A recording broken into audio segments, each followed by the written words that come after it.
विमल पोलो जुबा केसरी, हर पल मनाओ केसरी त्योहार। नमस्कार, आप देख रहे हैं राष्ट्र की बात में हूं मानक गुप्ता। राहुल गांधी ने आज अपनी मच अवेटेड प्रेस कॉन्फ्रेंस की। वो प्रेस कॉन्फ्रेंस जिसमें राहुल गांधी एटम बम फोड़ने का दावा बार बार कर रहे थे, आखिरकार वो दिन आया, प्रेस कॉन्फ्रेंस हुई, एटम बम फूटा। राहुल गांधी ने चुनाव आयोग पर कर्नाटक की एक विधानसभा सीट को उठाकर तमाम तरह के आरोप लगाए।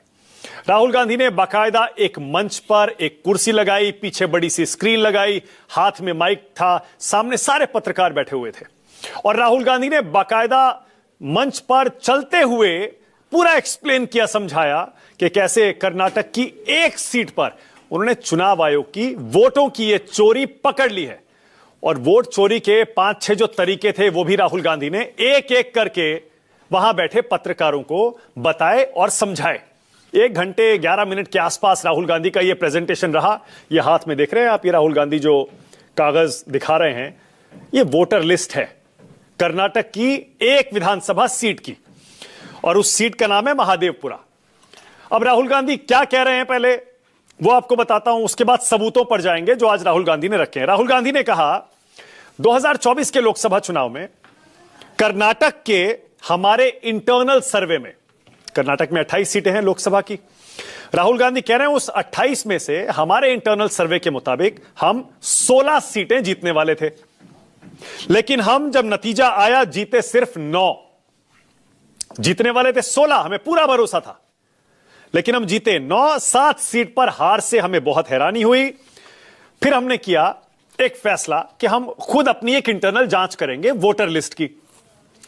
फिर राहुल गांधी बताते हैं हमने एक सीट उठाई हारी हुई सीटों में से और वो सीट है बेंगलुरु सेंट्रल।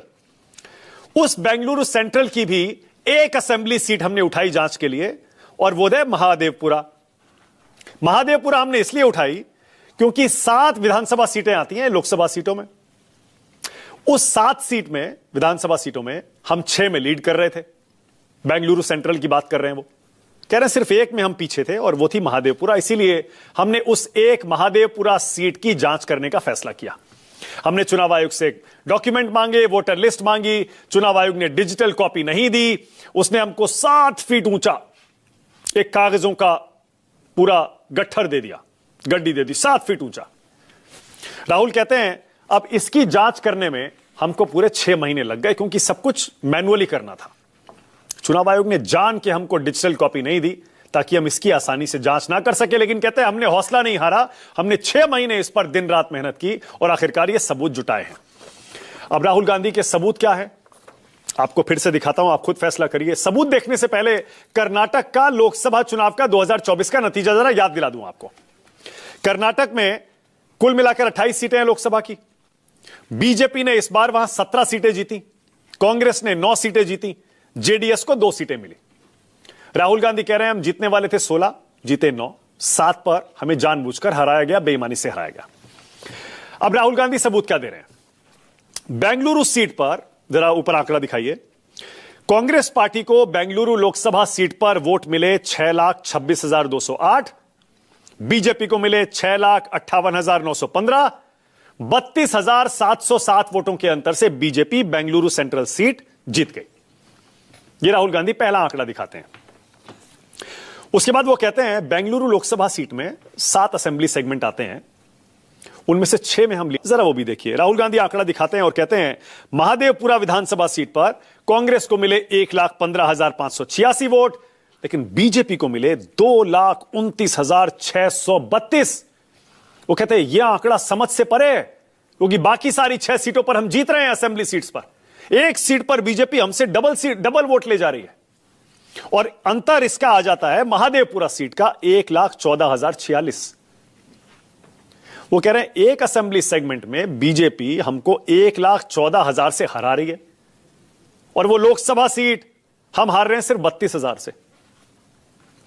अब राहुल गांधी कहना क्या चाह रहे हैं जरा इस आंकड़े से समझिए। वो ये कहते हैं महादेवपुरा असेंबली सीट पर हम पिछड़े 1,14,046 वोट से, जबकि बेंगलुरु सीट बीजेपी जीती लोकसभा की 32,707 वोटों से। अब राहुल गांधी का आरोप है ये जो 81,339 वोटों का अंतर आ रहा है ये हमसे चुराए गए हैं, ये बेईमानी हुई है। अब राहुल गांधी जो वोट चोरी के 5 तरीके पकड़ने का दावा कर रहे हैं, सबूतों के साथ दिखाने का दावा कर रहे हैं, वो क्या क्या है जरा वो भी देख लीजिए। राहुल गांधी बाकायदा वोटर लिस्ट की जांच के बाद जो सबूत दिखा रहे हैं उसमें कहते हैं कि पहली चोरी होती है डुप्लीकेट मतदाताओं के जरिए, 11,965 नाम डुप्लीकेट एंट्री है। दूसरी चोरी हुई गलत एड्रेसेस से, 40,009 एंट्रीज गलत एड्रेसेस की पाई गई। तीसरी चोरी हुई एक पते पर कई वोटर रजिस्टर करके, और ऐसे वोटर हमको मिले 10,452। चौथी चोरी है गलत फोटो, वोटर लिस्ट में गलत फोटो मिले 4,132 वोटरों के। और उसके बाद वो कहते हैं फॉर्म 6 जिसमें नए नाम जुड़वाए जाते हैं, इस फॉर्म को भर के वोटर लिस्ट में इसका दुरुपयोग करके चोरी किए गए 33,692 वोट। और राहुल गांधी बाकायदा स्क्रीन पर ये सारे वोटर लिस्ट से कुछ एक्सर्प्ट्स, कुछ उसके अंश दिखा रहे थे, हाईलाइट करके दिखा रहे थे। ये 5 तरीके राहुल गांधी कह रहे हैं कर्नाटक में इनसे चोरी की गई। एक दो और एग्जाम्पल आपको दे दूं जो राहुल गांधी ने बताए। राहुल बताते हैं वोटर लिस्ट में जब हमने जांच की तो कुछ जगह हमें वोटरों का एड्रेस मिला 0, हाउस नंबर 0। कुछ जगह पिता का नाम लिखा था DFOJGAIDF, और एक घर में 46 वोटर मिले। 4 बूथों पर एक ही वोटर बार बार रजिस्टर हुआ है। यह क्यों? क्या यह बंदा 4 जगह अलग अलग जाकर वोट कर रहा था क्या? फिर वो एक आरोप लगाते हैं कि उम्र है 40 से नीचे और फोटो लगाई हुई है बुजुर्ग की, फोटो गलत लगाई हुई है। फिर एक वो उदाहरण देते हैं हाउस नंबर 35 है एक, वहां पर 80 वोटर रजिस्टर हुए हैं। और यह बाकायदा सबूत दिखाकर राहुल गांधी दावा कर रहे हैं कि बेईमानी की गई। अब चुनाव आयोग से राहुल फिर से सवाल क्या पूछ रहे हैं जरा वो भी देख लीजिए।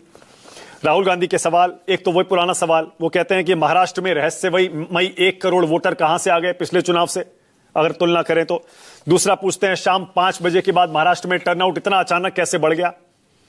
फिर वो कहते हैं चुनाव आयोग ने वोटर लिस्ट का डिजिटल डेटा हमें क्यों नहीं दिया, डिजिटल फॉर्मेट क्यों नहीं दिया। चौथा वो कहते हैं जो ये सीसीटीवी होता है वोटिंग का, पोलिंग बूथ का, उसको 45 दिन में डिलीट करने का फैसला क्यों कर लिया गया। और ये फर्जी वोटिंग के जितने आरोप हैं इस पर चुनाव आयोग चुप क्यों है। हालांकि इलेक्शन कमीशन ने आज जवाब दिया है, वो आपको थोड़ी देर में बताता हूं। पहले सुनिए राहुल गांधी ने आज क्या क्या सबूत दिखाए, देखिए।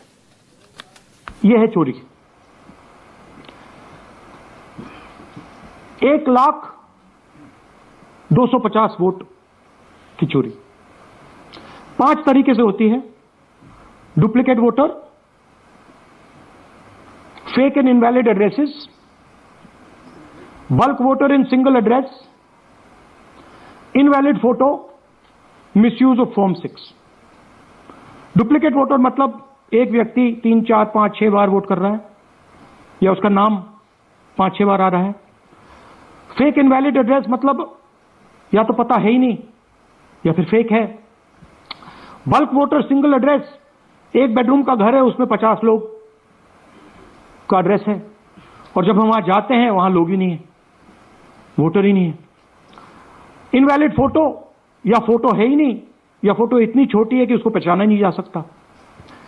और finally misuse of form 6। Form 6 नए वोटर्स के लिए होती है, जो 18 साल का होता है, पिछले इलेक्शन में जिसने वोट नहीं किया उसके लिए होती है। मतलब 18 से 22-23 की एज होनी चाहिए उसकी। तो इसका जबरदस्त मिसयूज हुआ है। अब थोड़ा दिखाते हैं। ये देखिए गुरकीरत सिंह डांग, इनका नाम बूथ नंबर 116, 124, 125 एंड 126 में 4 बार। जूम इन कीजिए, ये देखिए गुरकीरत सिंह डांग, फादर नेम रणबीर सिंह डांग, हाउस नंबर A413। तो दिखाइए गुरकीरत कौर डांग, सॉरी गुरकीरत सिंह डांग, हाउस A413, पूरब मैनर। 4 बार आता है। और ये सिर्फ एक व्यक्ति नहीं है, हजारों व्यक्ति हैं। ये मैं आपको लिस्ट दिखा देता हूं। ये है डुप्लीकेट वोटर की लिस्ट, देख लीजिए। ये सब डुप्लीकेट वोटर्स हैं। Next, fake address. या तो एड्रेस है ही नहीं, या फिर address 0, house number 0, street number 0 दिखाइए। हाउस नंबर 0 देखिए, मुनियप्पा जी, मंजुला मुनियप्पा जी का हाउस नंबर 0। अच्छा ये देखिए, टेकराज सबकाता, इनका फादर का नाम DFOIGAIDF, हाउस नंबर 0 में रहते हैं। हस्बैंड्स नेम इनका, नीचे जाइए, टिक्का कुमारी आचार्य, नेम YTDR, किसी ने ऐसे ही टाइप कर दिया है, YTDR QPF। अच्छा जूम आउट। और जब हम इन एड्रेसेस को वेरीफाई करने जाते हैं तो कोई एड्रेस नहीं है। 40,000 ऐसे वोटर हैं, या एड्रेस 0 है या फिर एड्रेस है ही नहीं।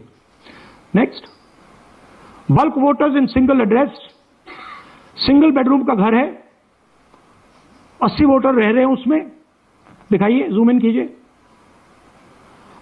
अलग अलग नाम, अलग अलग परिवार, और जब हम वहां जाते हैं हमें बताया जाता है यहां पे 80 लोग नहीं रहते, यहां पे ये लोग हैं ही नहीं, कोई नहीं जाता। अब इलेक्शन कमीशन ने राहुल गांधी की आज की प्रेस कॉन्फ्रेंस पर फौरन जवाब दिया, और इस बार करारा जवाब दिया है। इलेक्शन कमीशन ने बाकायदा एक डिक्लेरेशन फॉर्म राहुल गांधी के लिए भेज दिया है और उसे सोशल मीडिया पर जारी भी कर दिया है। चुनाव आयोग लिखता है अपनी उस चिट्ठी में, उस डिक्लेरेशन फॉर्म में, देश में वोटर लिस्ट पारदर्शी तरीके से बनाई जाती है। आज प्रेस कॉन्फ्रेंस में वोटर्स को बाहर करने का जिक्र किया गया। आपसे अनुरोध है, वोटर पंजीकरण 1960 के नियम 20(3)B के तहत शपथ पत्र पर हस्ताक्षर करके वोटर्स के नाम के साथ वापस भेजें ताकि आवश्यक कार्रवाई की जा सके। वोटर लिस्ट के बारे में गलत सबूत जानकारी देना BNS की धारा 227 के तहत कानूनी कार्रवाई इसमें संभव है। अब चुनाव आयोग बाकायदा एक शपथ पत्र राहुल को भेज रहा है कि आप साइन करके भेज दीजिए। उसमें लिखा है, understand this is a crime. क्या राहुल चुनाव आयोग की इस चुनौती को स्वीकार करेंगे? चलिए डिबेट शुरू करते हैं राष्ट्र की बात में। आज का सवाल अब आपकी स्क्रीन पर आ रहा है। आज का मेरा पहला सवाल यही है, राहुल ने दिखाए सबूत, क्या वाकई 2024 के चुनाव में वोट चोरी हुई? और दूसरा, फट गया एटम बम, आरोपों में कितना दम? आज राष्ट्र की बात में बीजेपी से संजू वर्मा, कांग्रेस की तरफ से रागिनी